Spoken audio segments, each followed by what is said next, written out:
Hello and welcome back to your own YouTube channel H for Hindi 121 translation and sentence improvement. आज मैंने थोड़ा सा format में change कर दिया है।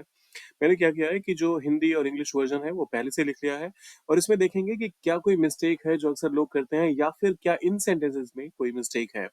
तो इन सब के बारे में करेंगे डिस्कस। 10 स्टेटमेंट्स हैं, फटाफट से हो जाएगा ये कंप्लीट।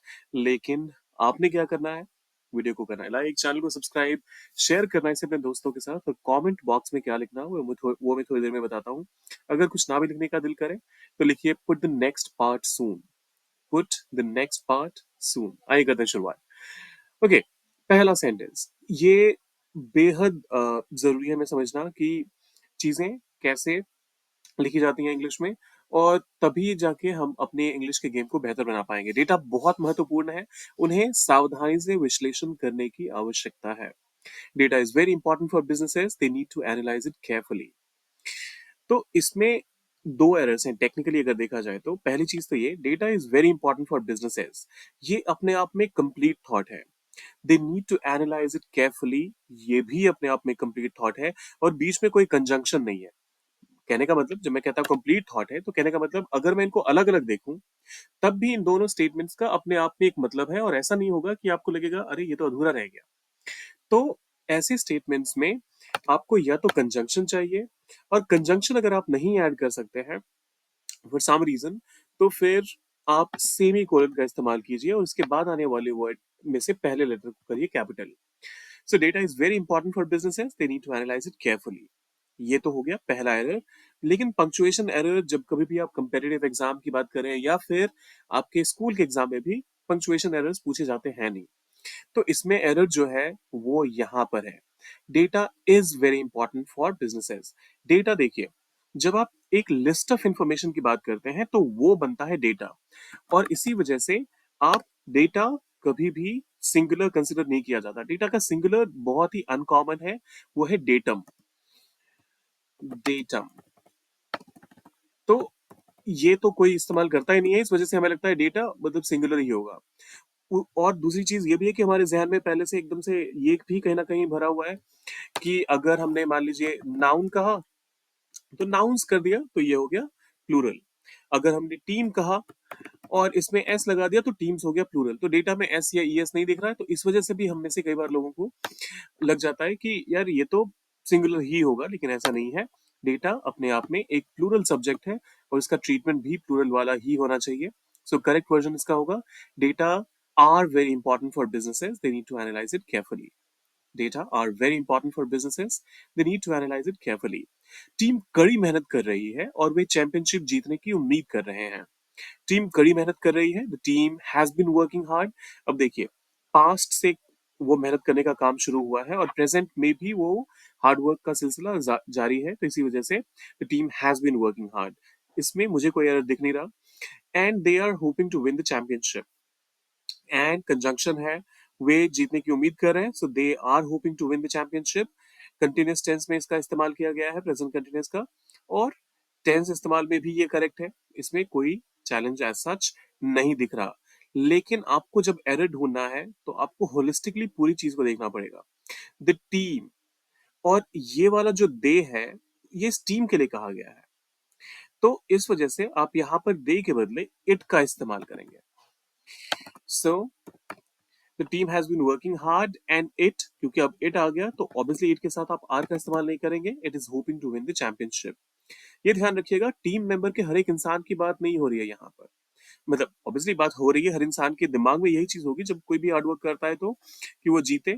लेकिन जब आप इसे एक इंग्लिश लैंग्वेज या इंग्लिश ग्रामर के पॉइंट ऑफ व्यू से देखेंगे तो टीम का हर एक सदस्य तो एक ही गोल को लेकर चलता है ना। तो इसी वजह से जब आप टीम के लिए कोई भी आप प्रोनाउन हिंदी में इस्तेमाल कर लें, इंग्लिश में आकर के आपको इट का इस्तेमाल करना पड़ेगा। और तो ये रहा हमारा दूसरा स्टेटमेंट भी। आइए चलते हैं तीसरे स्टेटमेंट की तरफ। प्रत्येक छात्र ने अपना असाइनमेंट जमा किया। Each of the students have submitted there assignments. Sorry, each of the students have submitted there assignments. अब इसमें बताता हूं मैं कि चैलेंज है कहाँ। देखिए, स्टूडेंट्स है तो इसके साथ तो हैव आना ही चाहिए, लेकिन आपको ये देखना पड़ेगा कि आपका पूरा का पूरा सब्जेक्ट स्टूडेंट्स नहीं है, आपका पूरा सब्जेक्ट है ईच ऑफ द स्टूडेंट्स। तो इसी वजह से जो इसकी करेक्ट फ्रेजिंग होनी चाहिए वो होनी चाहिए each of the students has submitted there assignments. यहाँ पे प्रत्येक छात्र, मतलब हर छात्र के इंडिविजुअली हर छात्र के बारे में बात की जा रही है। बेशक हमारा सब्जेक्ट ऐसा सुनने में नहीं लग रहा हो, लेकिन जब आप प्रत्येक छात्र कहते हैं तो फिर आप ये नहीं कहते कि उनमें से एक कम है या एक ज्यादा है, हर किसी छात्र की ही बात करें आप। तो इंडिविजुअली हर एक छात्र ने ये काम किया है, आप ये कहना चाह रहे हैं, और इसी वजह से यहाँ पर हैज का इस्तेमाल अप्रोप्रिएट है। तो मैं इसमें से भी येलो कलर हटा देता हूँ क्योंकि करेक्शन हो चुका है। इनमें से कोई भी विकल्प इस परियोजना के लिए उपयुक्त नहीं है।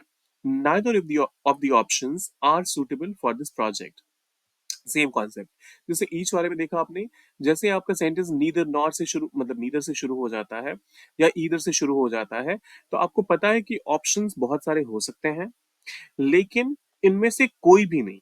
तो जो एक्चुअली हमारा सब्जेक्ट है वो है कोई नहीं।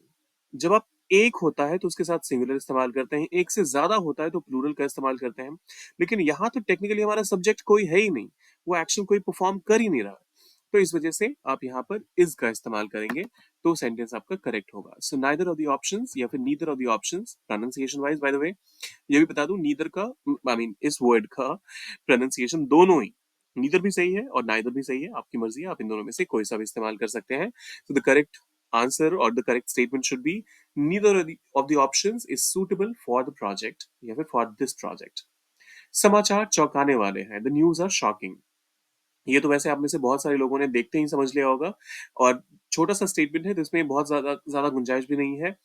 तो न्यूज मतलब समाचार होता है, और समाचार बेशक एस या ईएस से एंड हो रहा है, लेकिन इसका मतलब ये नहीं है कि आप इसको प्लूरल कंसिडर करते हैं कभी भी। तो news is shocking, news is shocking, और इसमें से भी अब कलर कोडिंग हटा देते हैं। किसी भी उम्मीदवार की नौकरी के लिए किसी भी उम्मीदवार की नौकरी के लिए योग्यता नहीं थी, ये थोड़ा अटपटा हो गया हिंदी में।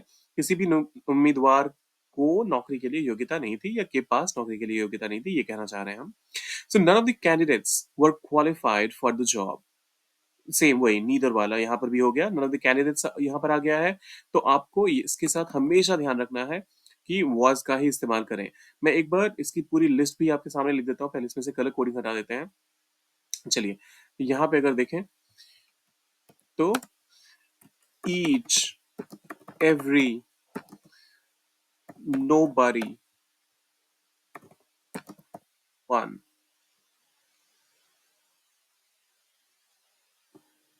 मैं नन लिख देता हूं वैसे।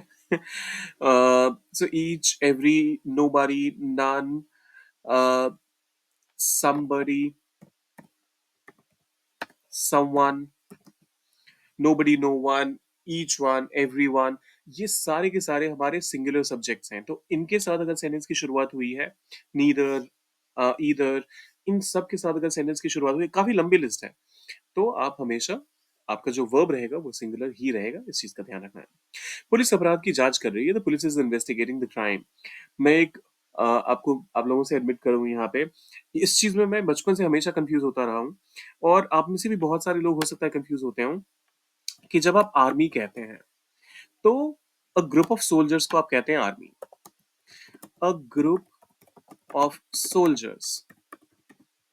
लेकिन जब आप पुलिस कहते हैं तो पुलिस तो एक ही है ना, और पुलिस को जो एक पूरा मिला के स्क्वाड ऑफ कॉप्स होता है, या फिर ग्रुप ऑफ पुलिस मेंबर्स, कुछ इस तरीके से मेरे जहन में आता था। ऑब्वियसली वो गलत है, पुलिस एक प्लूरल सब्जेक्ट है।